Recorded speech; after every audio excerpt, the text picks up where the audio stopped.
Welcome to Nevada Newsmakers. On the broadcast today, Jared Busker joins us. He is with Government Affairs for the Children's Advocacy Alliance. A very interesting program for the whole show on an all-new Nevada Newsmakers. Retail's impact on Nevada's economy? Enormous. 8,600 businesses, large and small, employing 145,000 workers. And last fiscal year, retail paid tax on nearly $60 billion in sales. We're the Retail Association of Nevada. We support retail, we help it grow, and we mean business. RANNV.org.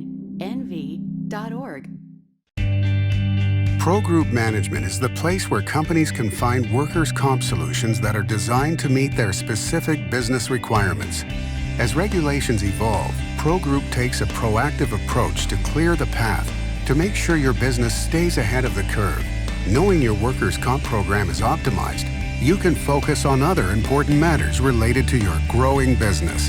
Pro Group Management, workers' comp that works for you. Safety is the #1 priority for the trucking industry. Over $7 billion a year is spent on technology like this electronic eye that will apply the brakes automatically. But the most important factor for safety is the truck driver. These hardworking men and women who safely move over 70% of our nation's freight and 94% of Nevada's. We thank you because trucks move America forward. This is Nevada Newsmakers with host Sam Shad on No Holds Barred Political Forum. Now, from the Nevada Newsmakers broadcast headquarters, here is Sam Shad. And back on Nevada Newsmakers, we are delighted to welcome for the first time to the program Jared Busker. He is Government Affairs for the Children's Advocacy Alliance. Let's start out and explain what the Alliance is and what it does. Yeah, so the Children's Advocacy Alliance, we are a statewide nonprofit, and we really strive to be that independent voice for Nevada's children and families. So we focus on 3 main core issue areas, and we're starting to focus on a 4th, but children's safety, children's health, school readiness, so the 0 to 5 kind of age group, and then we're just starting to do some work on economic well-being, so trying to make sure that there's policies in place that support the entire family. All right, so what are the biggest issues that you're dealing with, that you dealt with, for example, at the legislature?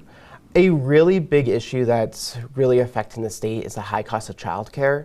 It's kind of a 2-factor issue. You want to ensure that children are given a quality education, so when they go into kindergarten or 1st grade, they're ready to learn, so they're at the same spot as their other peers on the education side. And then also for the parents to be able to work, they need a safe place to have their children be while they're working full-time. So really kind of trying to ensure that childcare is both effective educational-wise and then also cost-effective for parents so they can work. All right, so the first issue with childcare is the cost of it. Mm-hmm. It's insanely expensive to go and get legitimate childcare as against, something basically under the table, which of course everybody would want is something, that's covered by the state and local governments. But in so many cases, it's less expensive for somebody not to work and stay home with the kids than it is to do childcare. How do you guys deal with that? Yeah, it's definitely an economic decision for the majority of parents in our state. With infant care is upwards of $11,000 a year. So which is a huge amount. Yeah, it's insane. We have families that, or if it's a single parent family or a 2-parent family, that one parent is almost working just to pay for childcare. We do have a really good program in the state. It's called Child Care Subsidy, which is given to low-income families so they can afford to work and pay for childcare. It's kind of similar to like a voucher system that the state helps pay for childcare. The one issue that we have in the state is that we only fund about 5% of eligible families. So there's a huge need in additional funding for childcare subsidy. And is there any outlook at this point for funding toward that? The feds have done a amazing job.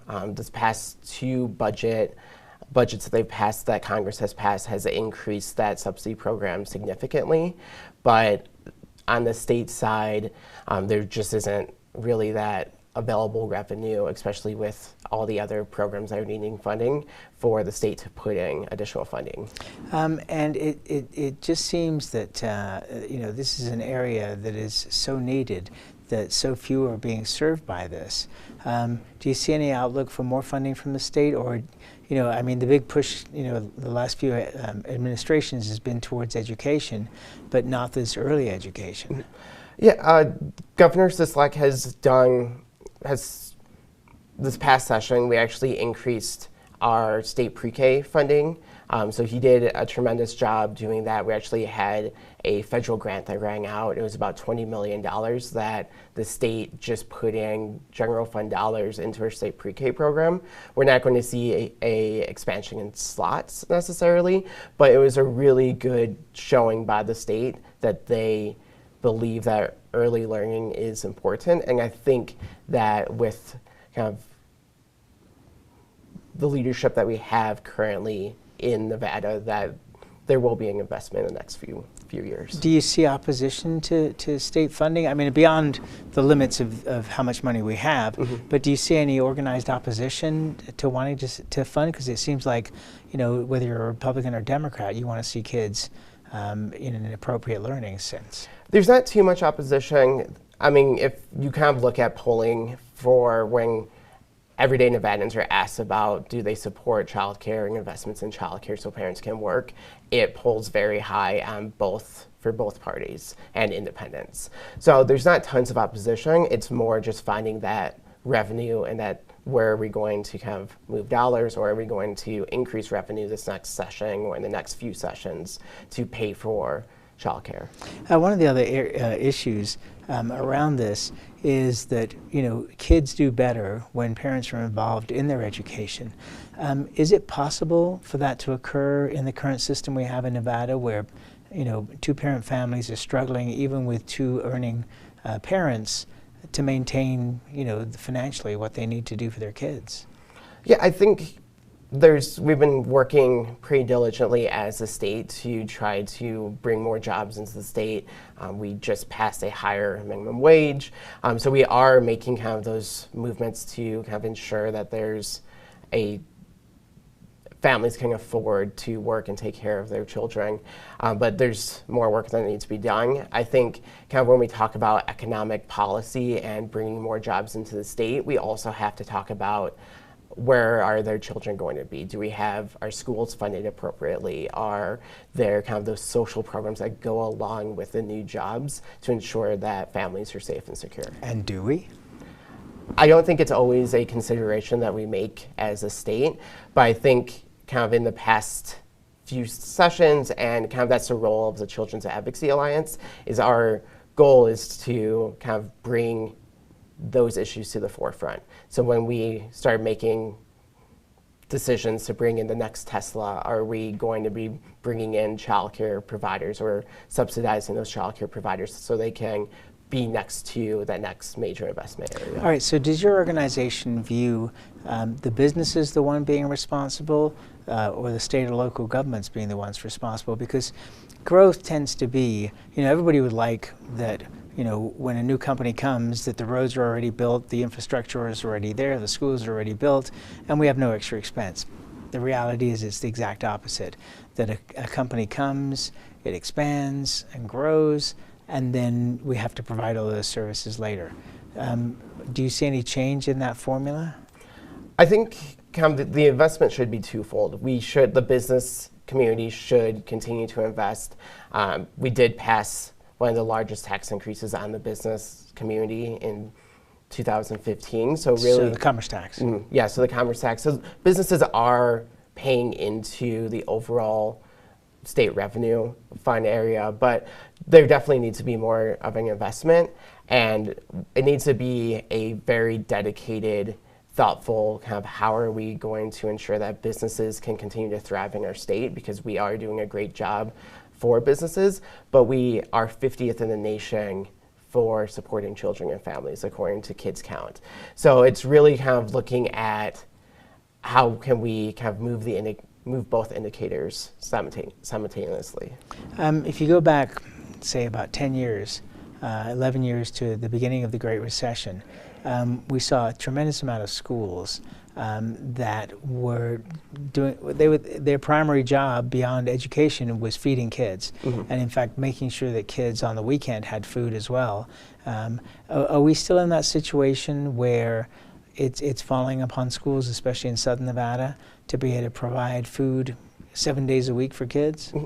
Yeah, Three Square has done a tremendous job in Southern Nevada with their partnership with CCSD. I mean, the breakfast before the bell legislation that was implemented and has been expanded the past few sessions is kind of that connection that I think the state needs to continue to do, where we're partnering with nonprofits to kind of fill some of those gaps. But it's definitely, we need to ensure that we continue to fund SNAP. The current administration has kind of looked at ways to make it more difficult for families to receive SNAP benefits. So we need to continue to make sure that both on the federal, the state, the local, and then kind of the nonprofit communities that we're trying to appropriately feed our families. All right, let's take a break. More with Jerry Busker when we come back. Tamarack Junction is South Reno's hotspot with over 450 of the latest slots and video games. Sully Sports Bar, the Dining Car Restaurant, William Hill Sportsbook, and the Tamarack Steakhouse and Lounge. We're just north of the Summit Mall in South Virginia. Yeah. Because of UMC, I'm putting my free time to good use. Because of UMC, she keeps me on my toes. Because of UMC and this guy, I'm here. UMC, the highest level of care in Nevada. Hi, I'm Eric Robnett, owner of Home Energy Experts. Has this ever happened to you? Honey, did you remember to turn down the thermostat? Forgetting to set the temperature? Not fun. We can help. Our new smart thermostat keeps the temperature set for your comfort all by itself. I'm feeling hot now. To increase your comfort, go to homeenergyexperts.com for details. That's homeenergyexperts.com. The signs and symptoms of cataracts can start out small with subtle changes in your vision. So don't wait. Be proactive and take your vision into your own hands. If you're experiencing the onset of cataracts or just have questions, contact your eye care professional or call Eye Care Associates of Nevada today. Dr. Hiss has years of experience specializing in the surgical correction of eye disorders and has completed over 84,000 vision correcting procedures. At Eye Care Associates of Nevada, we'll change the way you look at the world. The Tamarack Junction Steakhouse is known for signature steaks, handcrafted cocktails, and world-class wines. Join us Thursdays and Friday nights from 4:30 to 6:30 in the Steakhouse Lounge for live music, gourmet plates, and well-priced wines, just north of the Summit Mall on South Virginia. This is Nevada Newsmakers. And back on Nevada Newsmakers, we continue our conversation with Jared Busker. He does government affairs for the Children's Advocacy Alliance, a statewide program. Let's talk about health and health issues regarding kids. Childhood obesity obviously is a huge problem, and it's kind of ironic. My hobby is cooking, and I have a collection of cookbooks going back quite a few decades. I was looking at a Betty Crocker book from 1978. And they said that the average portion of food, that they were, promoting when they say how many portions does a recipe make, the amount of protein was 2 ounces. So 2 ounces of chicken, 2 ounces of beef, whatever it might be. Today, 8 ounces is the average. It's like a world's gone mad in terms of the fact that food is so inexpensive in this country that the way for people to make money at it is to serve these incredibly large portions. And I'm not saying people should necessarily be eating 2 ounces, but maybe 3 or 4 versus 8, which is a guarantee that a kid's going to become overweight. Not to mention, by the way, their parents, grandparents, etc. Yeah, I think you can see that portions have grown, but I think one of the bigger issues that we have in our state is food deserts, where families just don't even have access to nutritious meals and snacks. Okay, so explain just briefly that is an area where they don't have grocery stores that have fresh produce, etc. So people who live in that area that are basically going to walk or bike to a grocery store can't even buy the kind of healthy foods, correct? Yeah, so it's really those areas where children and families are shopping at convenience stores. So if you think of kind of the options available to you at a convenience store, there's maybe some fruits and vegetables, maybe an apple or orange or something like that, but there's really not those options that you see at a local grocery store. And really, when we're talking about food deserts, we want something that families can walk to. So there was a bill that the Children's Advocacy Alliance supported that Assemblyman McCurdy looked at this past session that in its original form would have made a $10 million investment into the state to expand access to nutritious foods. How would they do that? So it was to encourage convenience stores to expand their produce aisles or to bring in new businesses to those most at-risk areas. But as the bill passed, it really turned into a tax incentive for businesses to kind of expand their businesses and their operations. But kind of goes back to that need for an increase in our general fund dollars so we can fund those programs that can help with childhood obesity, that can help make sure that families have access to nutritious meals and snacks. And the other part about the convenience stores, and no offense to convenience stores, but they are way more expensive than going to a grocery store. So the cost factor, even if you did that there, would be very high for those families. And let's face it, the reality is that fast food is incredibly inexpensive. And that's one of the reasons why it's so successful. Yeah, and in the current form, convenience stores are not meant, and I don't think they intended to be the grocery store for families, but it's really kind of working and doing that private-public partnerships to say, you're already in the community, how can we provide incentives or grants or some way to help ensure that you can expand your offerings. Okay, so they have their own lobby at the legislature. What was the response from them? Were they open to that idea, or was it get out of our business? No, I think they're open to the idea.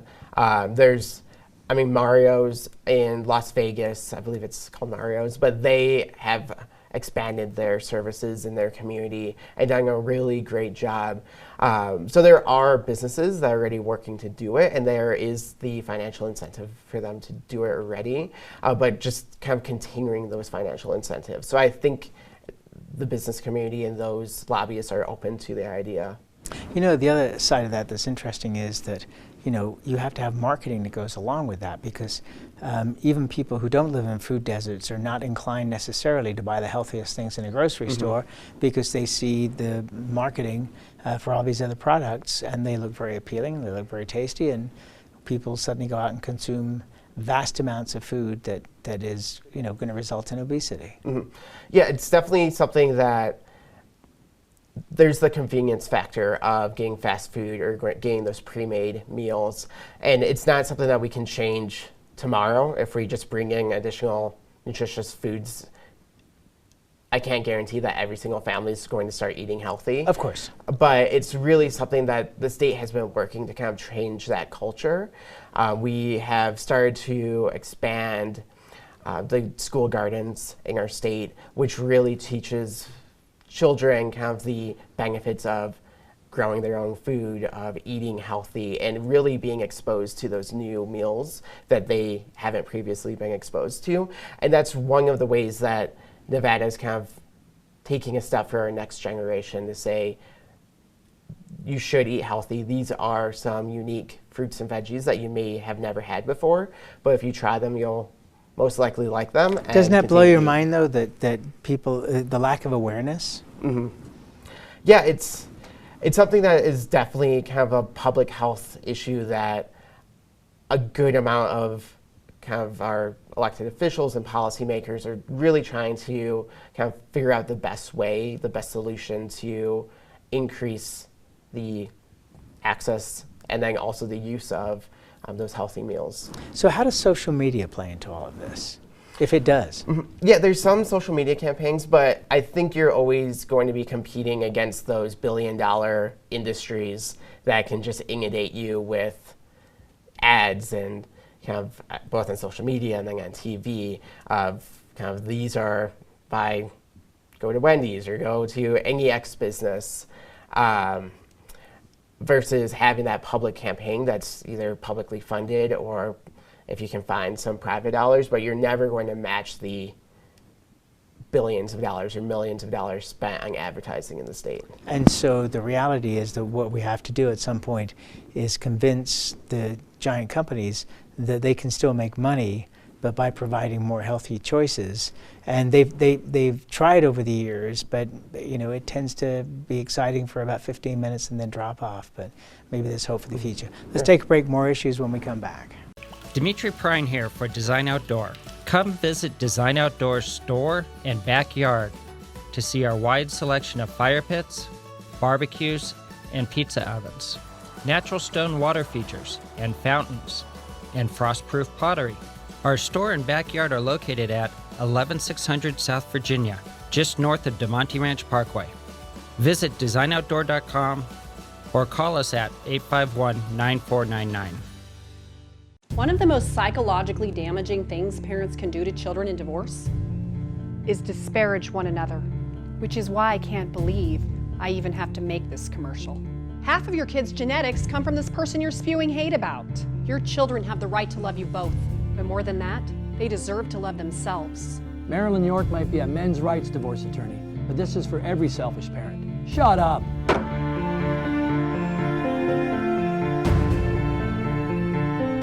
Hi, I'm Dave Newman. Remember me? I used to be the house detective, and now I'm a realtor, full-time at RE/MAX Realty Affiliates. A lot of people ask me, how's the market? You know what? It's fantastic. If you're even kicking around the idea of buying or selling, give me a call. Let's talk about it. Call me at RE/MAX Realty Affiliates and just ask for the guy who used to be the house detective, Dave Newman. Everyone is talking about opioids, but they're not the only drugs that can be harmful if taken in large quantities or not as prescribed. You also need to be aware of side effects from anxiety drugs, muscle relaxants, sleep aids, and stimulants. Mixing prescription drugs with other drugs or alcohol can be dangerous. If you take Ambien with a glass of wine, it may be enough to stop you from breathing. Prescribed drugs can be just as dangerous as illegal drugs. Take medications only as directed. This is Nevada Newsmakers. And back on Nevada Newsmakers, we continue our conversation with Jared Busker. He is Government Affairs for the Children's Advocacy Alliance, a statewide organization. Juvenile justice came up at the legislature separately from the criminal justice reform bills. What were you guys advocating for, and how far did you get? Yeah, so juvenile justice has been kind of a new topic that the Children's Advocacy Alliance has been looking into. In 2017, we worked with Assemblywoman Monroe Moreno to pass the Juvenile Justice Bill of Rights. And then this past session, we worked with Assemblyman Yeager to ensure that when children are in the juvenile justice system, that they're not assessed additional fines that may hurt their families or hurt them and kind of having to repay those fines.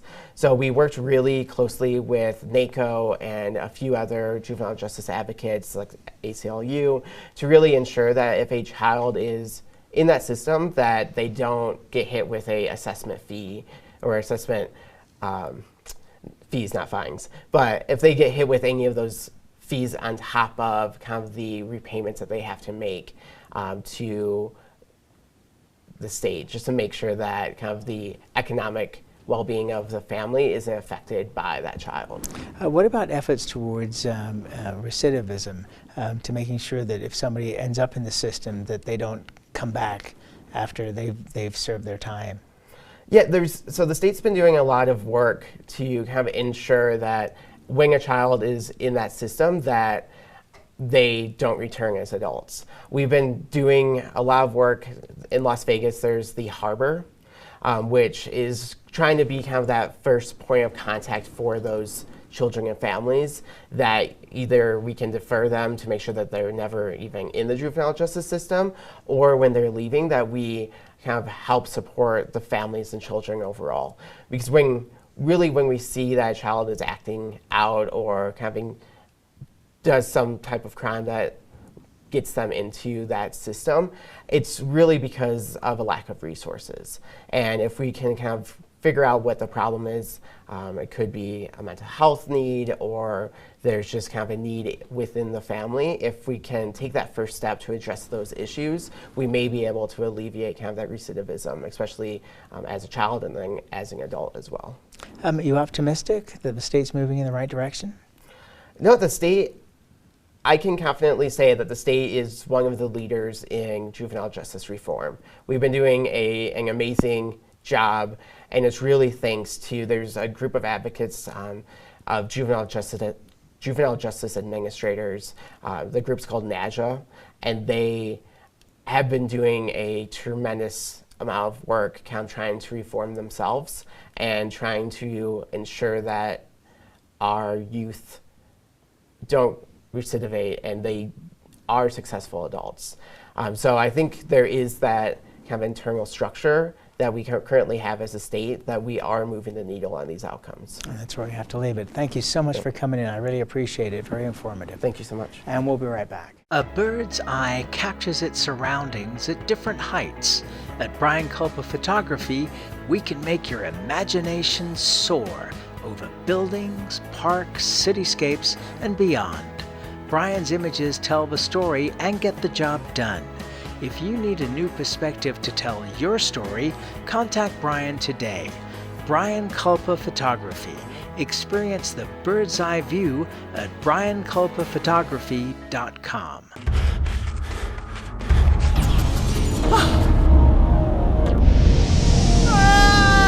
Kenny! Dad? What are you learning? This place is great.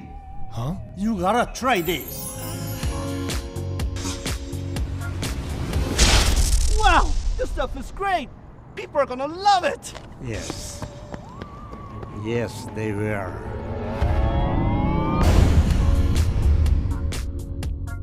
St. Ives Florist, for every holiday and every special occasion. For romance. Custom home design. We have the largest selection of fresh flowers in northern Nevada. And we also offer a large selection of unique gift items. Come see me, Lorianne, at St. Ives Florist, 700 South Wells Avenue, or call me at 333-9190. Pro Group Management specializes in providing industries with the necessary components to satisfy and exceed workers' comp requirements. Every business has unique needs and specific regulations. Pro Group Management stays ahead of the curve, providing up-to-date services to keep your industry in top form. Discover how we simplify your tasks, improve efficiency, and reduce expense to keep you moving in a positive direction. Pro Group Management. Workers' comp that works for you. You can now watch Nevada Newsmakers on YouTube. Subscribe to our Nevada Newsmakers channel. We'll see you on the next broadcast.